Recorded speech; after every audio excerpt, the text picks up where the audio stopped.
right. Welcome again, Mike, to another Mike and Darren Unplugged, and welcome to our auditors.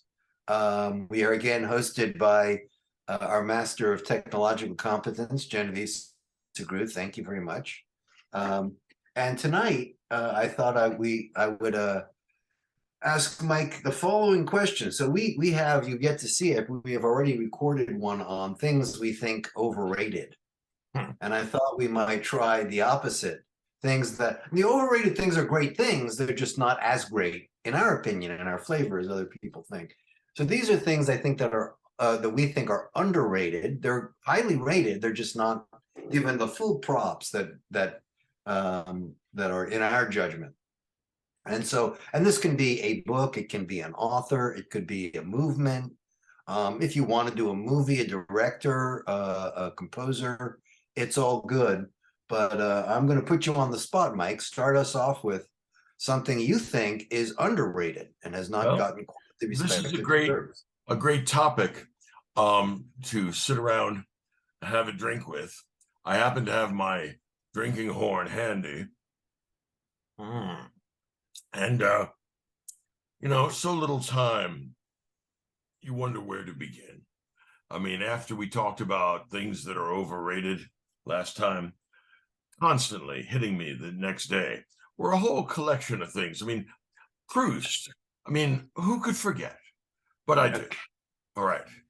So now looking at things that are underrated, God knows there's so many of them.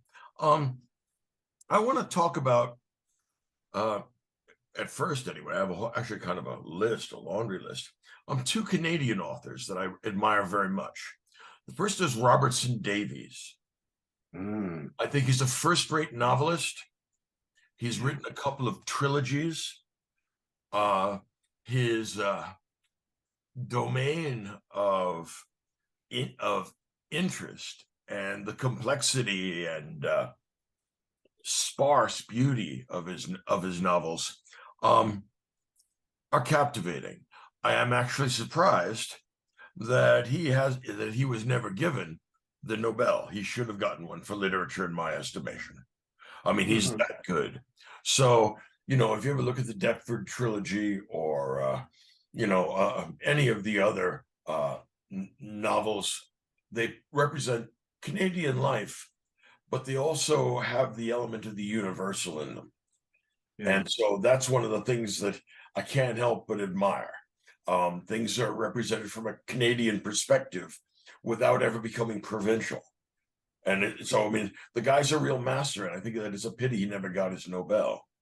The other is, I know this will sound a little surprising, but I really admire Margaret Atwood's early work when she was writing poetry.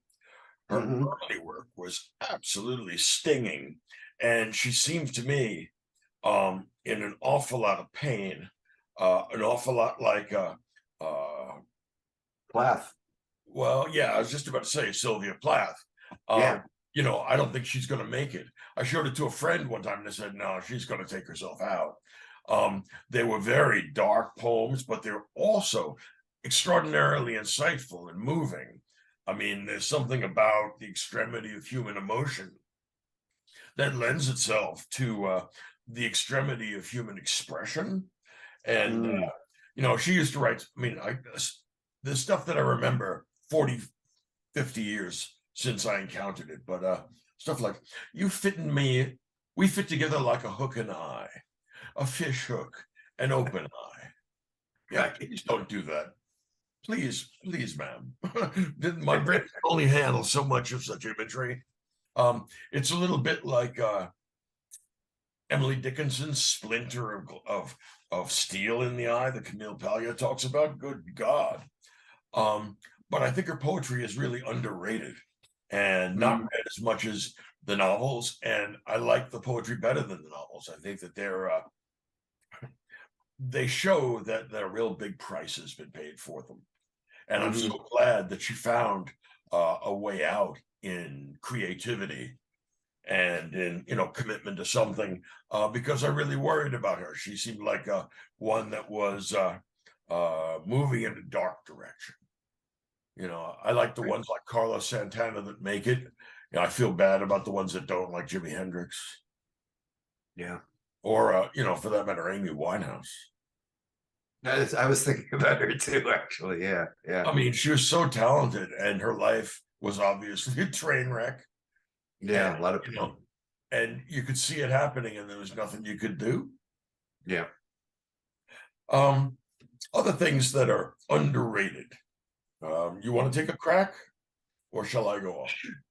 Sure. I'm going to take in a different direction. I'm going to go philosophical and into my bailiwick, which is 18th century and Enlightenment. Mm.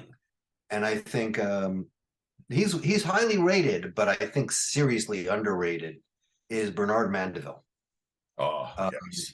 Yeah, no, I do believe that modernity is characterized by each century producing a philosophical problem or problem person who everybody denounces and everybody disagrees with and everybody says is pure evil, and yet is the most influential thinker.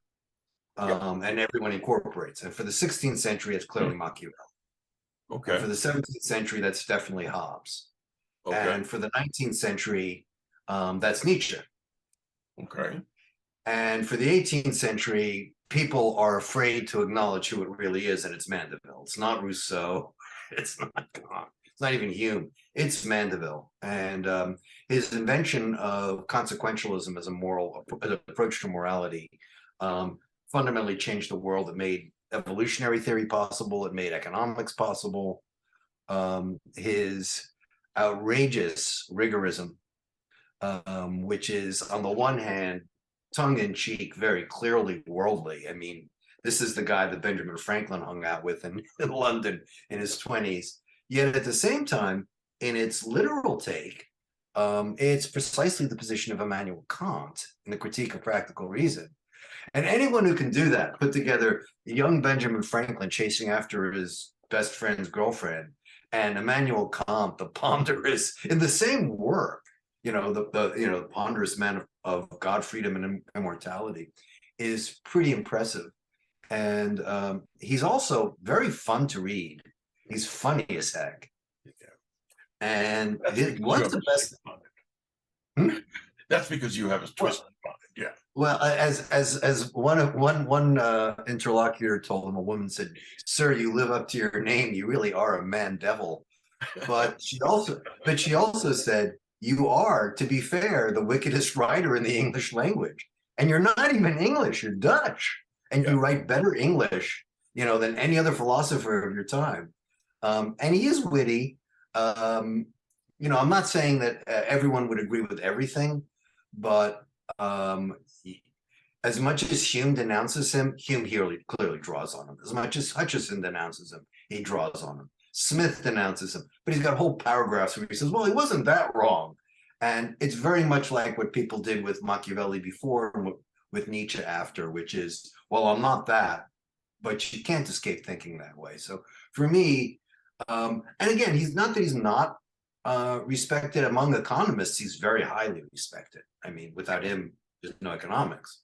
But I do think in terms of moral theory, and particularly for people who kind of like Nietzsche or something like that, how can you not enjoy, if you like the genealogy of morals, you need to read The Origins of Moral Virtue, where he says, what is it? Virtue was the progeny that flattery begot on pride. Oh, it's a real Nietzschean approach, but instead of being like, angry and Teutonic, it's very lighthearted and and Dutch. He seems like the spirit that negates. I don't think he was actually. What he injected into and re-injected into Enlightenment was really worldliness, which is to say, he would shock you, kind of like the libertines did, or like Moliere, would shock you with a little bit over the top, but not so much because that's actually where he is, but that's what you need to come off your high horse and come down to this world. And so in some ways, he's like Hogarth. He's saying, look at the world the way it actually is. you know, so two Somewhat interesting works. jaundiced realism. Excuse me? This is somewhat jaundiced realism. Yeah, yeah.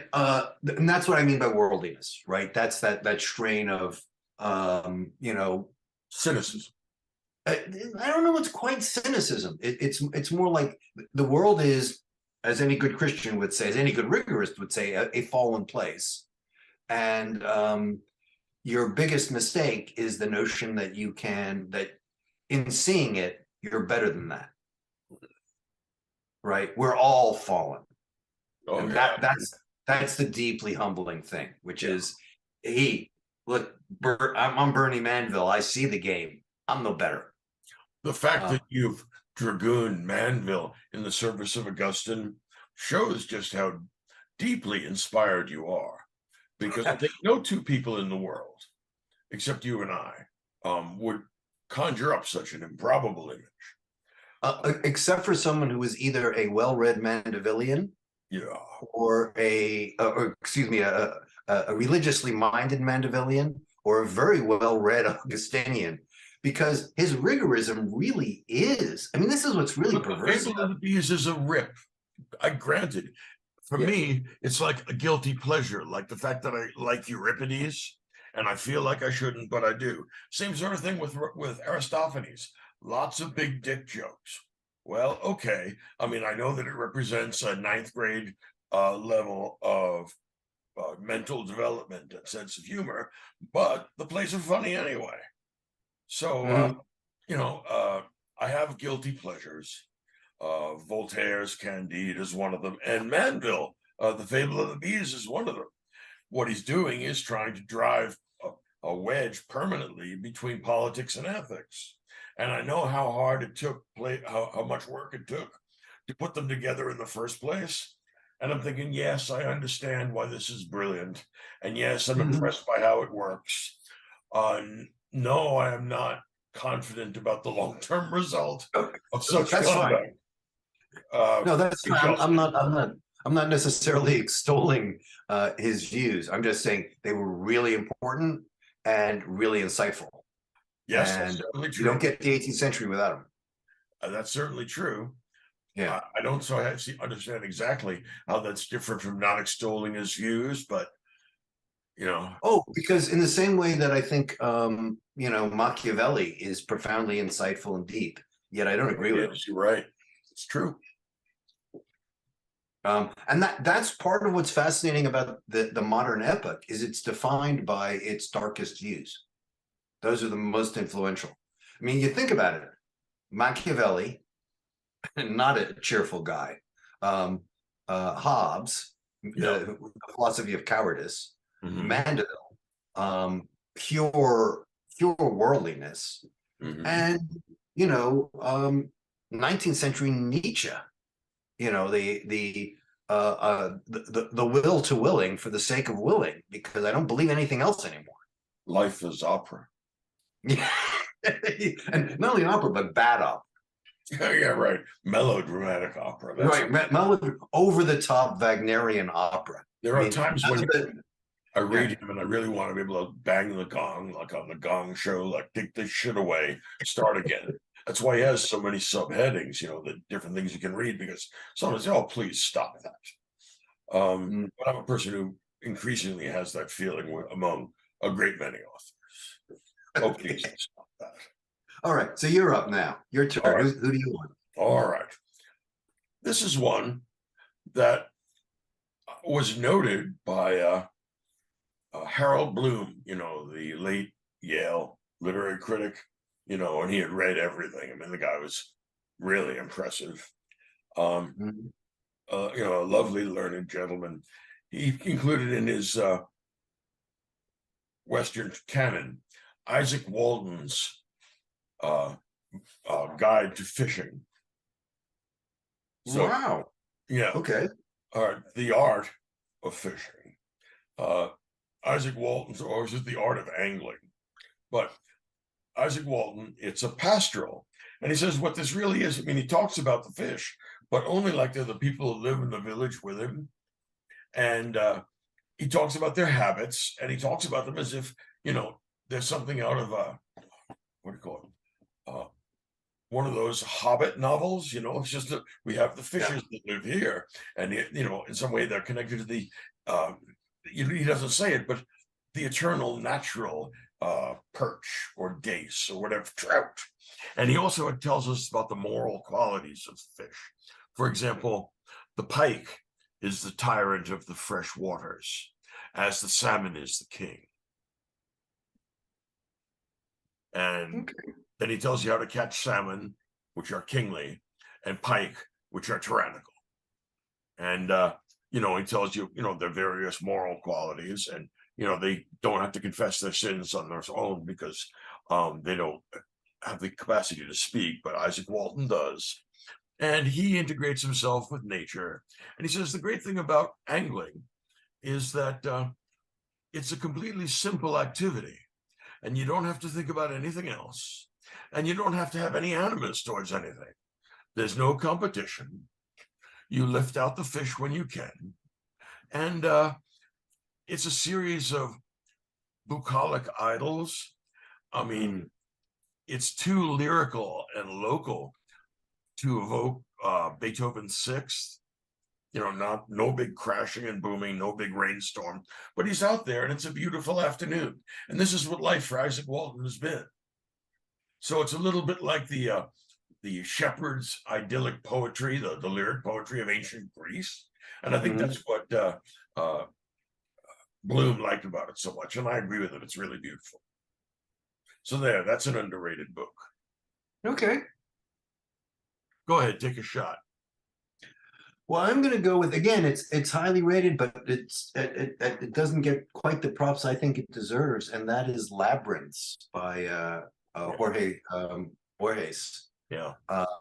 Which is a wonderful collection of his mature ficciones, and some of those stories and the essays as well bear reading and rereading and rereading, and they're so compact and dense, and yet the guy he's just scary learned. I mean, there's times I you read Ulysses and you're like, how did you know this?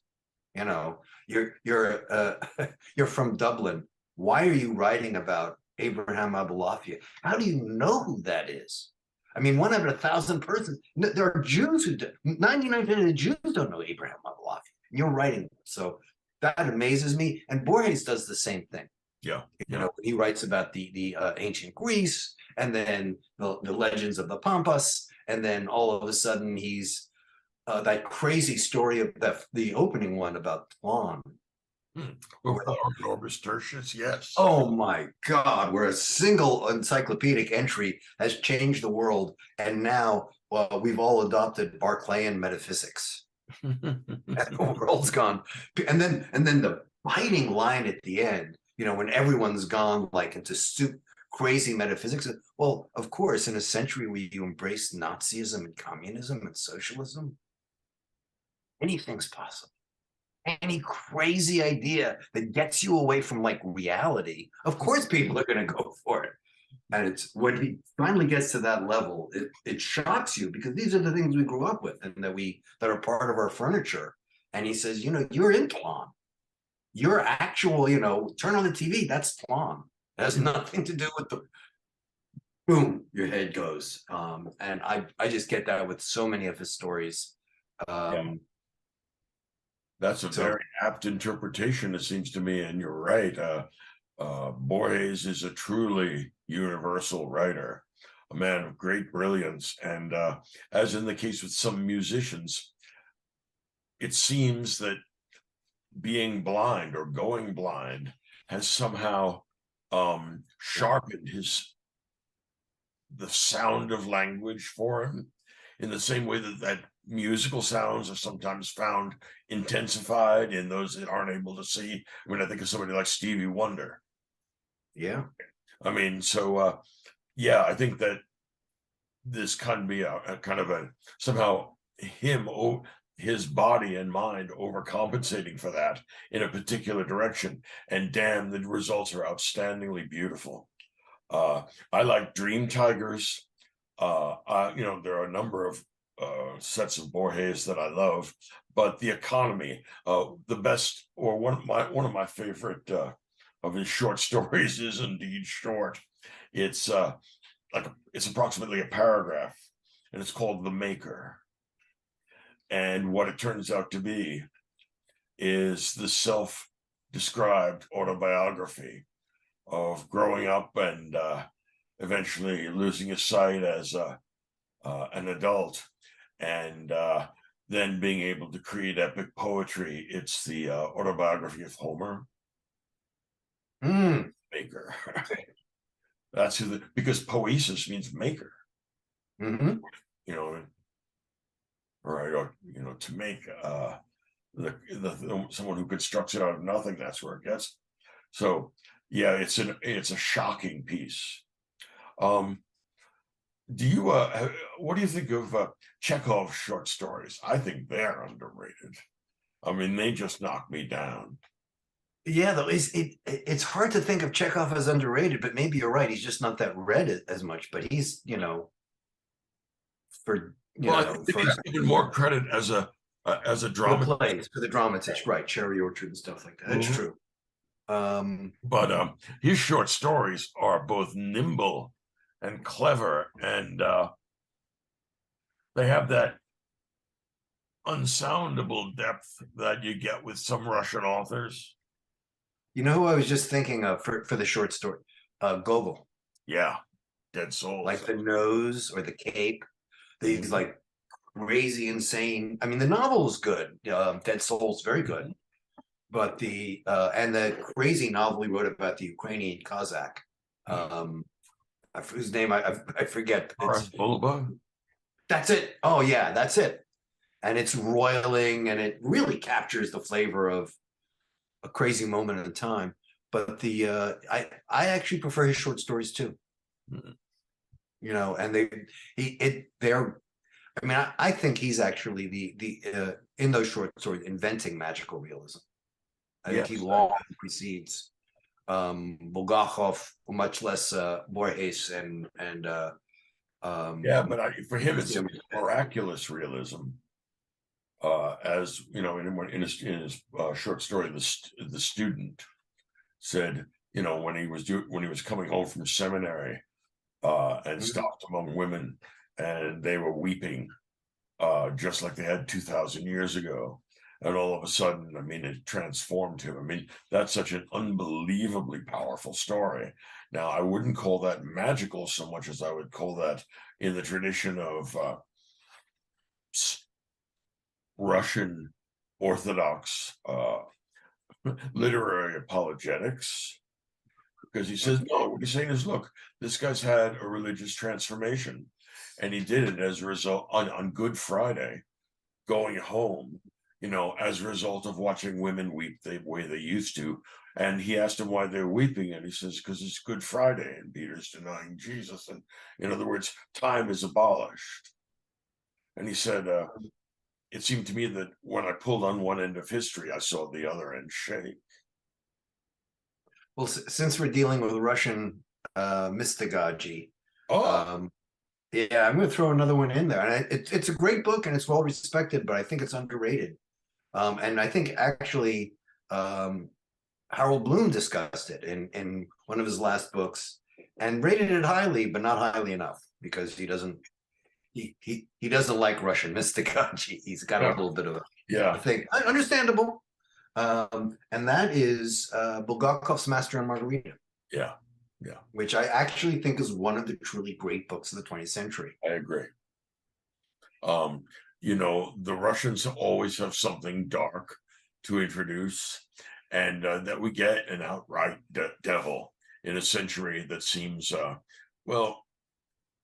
can I put it, in which the diabolical seems so prosaic. We get an interesting, entertaining one here. And that's so hard to do. You would think that all the devil had been done once we have Dostoevsky and, Goethe and, a few other of the canonical devils. But no, he mines that idea and does very well with it. And that's actually very, very impressive. Yeah. And the reconsideration of Pontius Pilate, Yeah. the tale of the master.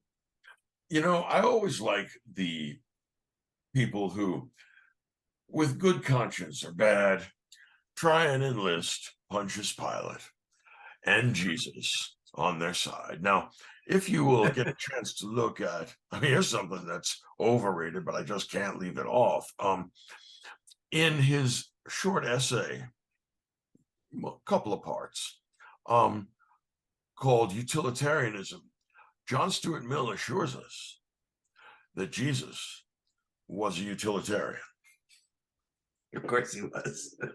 Of course he was.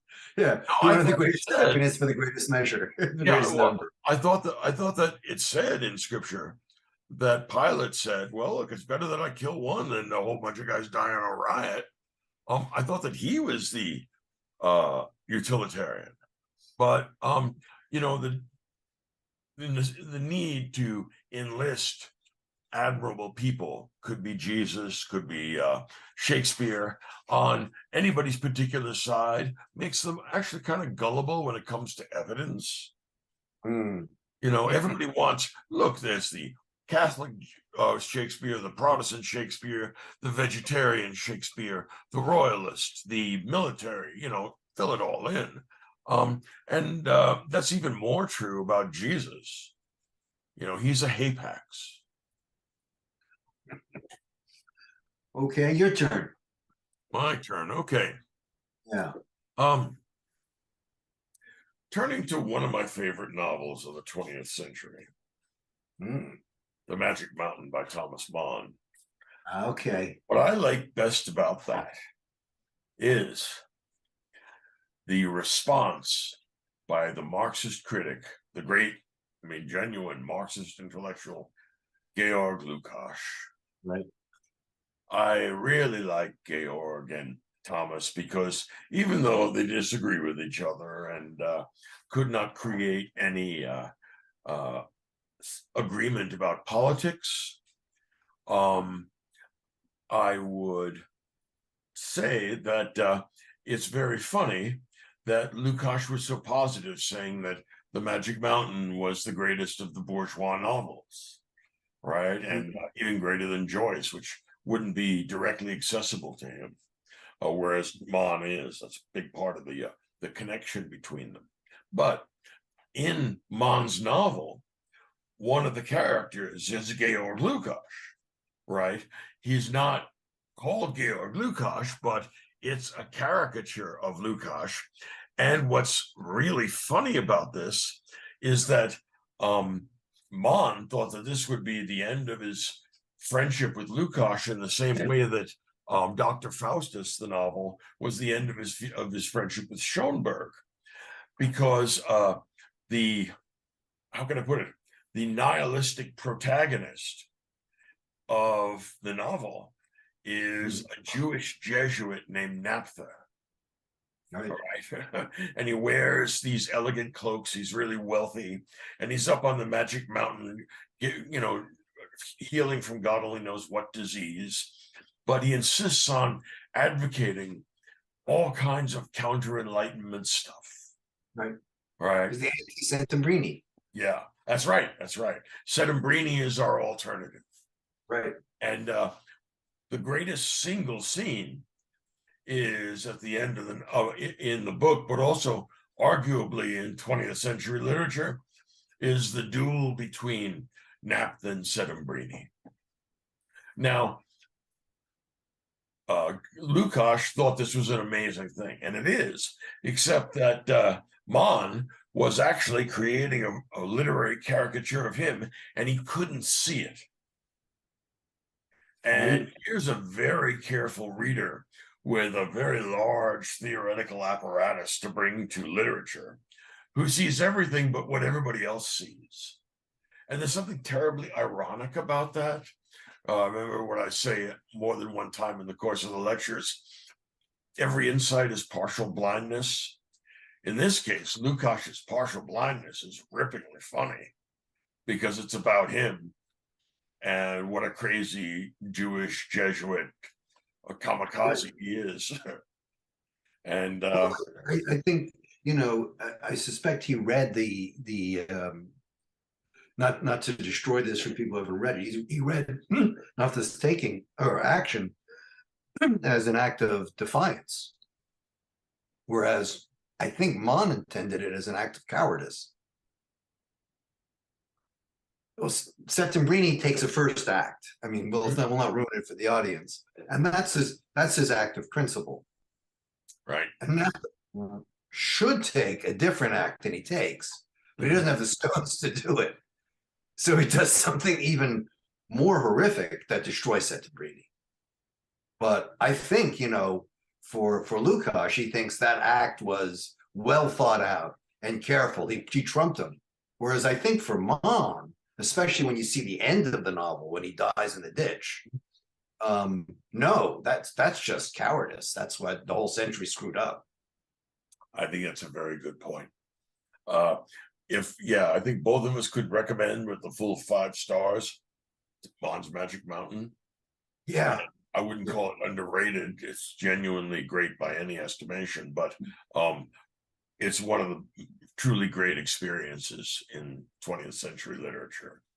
Yeah, I think it's highly rated, but I think it's probably fallen out of fashion a lot. Yeah, that's it's probably very true. long, it's very slow, and it really does capture, a sort of what for us must seem, I think, especially for people in the 21st century, a very dull fin de siècle European culture, right? Where, I mean, they're up there forever. Nothing happens. I mean, zero. It's a time out of time, and we don't live that way anymore. Yeah. I mean, that's actually that's not far from Davos where it happens. That's right. That's right. It's crazy, That's actually well done. So, you got another one, or you want me to do one? Sure. Let's see. Thinking about this. Like the Stooges say, Okay. every time you think, you weaken the nation. Hmm? Like the Three Stooges say, every time you think, you weaken the nation. No doubt. Okay. I'm going to switch gears entirely and go to the visual arts. Someone who I think is great but underrated, and that's Frans Hals. I think he's sort of seen as like a B-lister, like a Nicholas Maes in the Netherlands equivalent, or a Veronese in Italy. I don't think so. I think he's more like the early Mannerists that are paving the way for Caravaggio. I think his use of brushstrokes and his boldness is very much, he is the link that makes the later Rembrandt possible. He and Judith Leister. It makes perfect sense to me that you like that Netherlandish realism. I bet you really go for Dürer too. It's just the kind of mind that you have. I can see why. Look, it's beautiful. I do like Dürer, actually. Of course I like Dürer. But I mean, it's I can see why you would like that Netherlandish realism. I can sort of see the attraction of Mannerism too. Except that Caravaggio, there's just much of a muchness. In other words, there's too much. He's gone full Baroque. He's gone full Baroque, right? Right. But you know what? I have a taste. You can develop a taste for that too. I like El Greco. Well, I do too. That's really over the top. Yeah, but I've already been diagnosed. You should be. Okay, but no, I mean it's part of it is the arrogance of the guy. This is a guy who comes up from Greece. El Greco is it? He's painting briefly in Venice, and they ask him, "So, what do you think of it? Who is it? I think it's Titian." He said, "Well, he'd have been really great if he knew how to paint." I don't like that. Yeah, right. I mean, if only he knew how to paint, boy, he could have been really. Yeah, talent, but it was wasted. I think he had a similar take on Raphael, like, boy, really good technique. I mean, if only he could have composed. Yeah, It's like my take on Andy Warhol. You know, I mean, he would have been better if he had talent, but like you said, art is what you can get away with. I Right. think That's Andy right. kind of trying, but that's just yeah, that's a great That's choice. for underrated, not El overrated. Greco, Yeah. yeah, I like that, and Velasquez too. Those Oh, are yeah. I don't think he's underrated. I mean, I think yeah, he's recognized as universal genius. yeah, I mean, I think that's part of why, I think part of the reason Howells is overlooked and El Greco is overlooked is because of Velasquez and Rembrandt and Vermeer. I mean, they're just so huge that it's like, I happen to be a big fan of Fra Lippi and I love Botticelli, but you got Michelangelo, Da Vinci, and Raphael. It's hard to see past that, yeah, and yeah. it's unfortunate because they're pretty great. Yeah, yeah. It's like those old Yankees teams where they had three, sometimes four guys that were 300 hitters in a row, and they called it murderers row. And there are some times when the artistic world just explodes. And the Italian Renaissance was one of those, both in the South initially, but also in the North as well. And I can see why you would like the Netherlandish school, just because the Netherlands and its culture has always been something that appeals to you. And I don't blame you for it. They're really great.